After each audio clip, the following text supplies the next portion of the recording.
మంచిర్యాల జిల్లా కోటపల్లి మండలంలోని రాపనపల్లి గ్రామం వద్ద కల అంతరాష్ట్ర చెక్ పోస్ట్ వద్ద మహారాష్ట్ర నుంచి మంచిర్యాలకు అక్రమంగా తరలిస్తున్న 48 కిలోల ప్రభుత్వ నిషేధిత BT3 నకిలీ పత్తి విత్తనాలను పట్టుకున్నారు పోలీసులు. పట్టుబడ్డ నకిలీ పత్తి విత్తనాల విలువ సుమారు 1,46,000 రూపాయలుంటుందని తెలిపారు.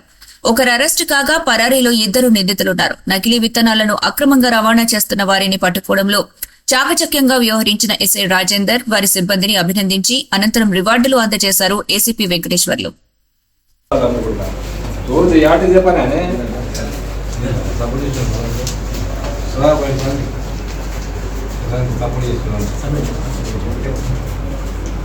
ఇవన్నీ ఎక్కడికి వెళ్ళి ఇచ్చినా బాబు? మహారాష్ట్రకి వెళ్ళా? ఓకే, తీసుకున్నాను.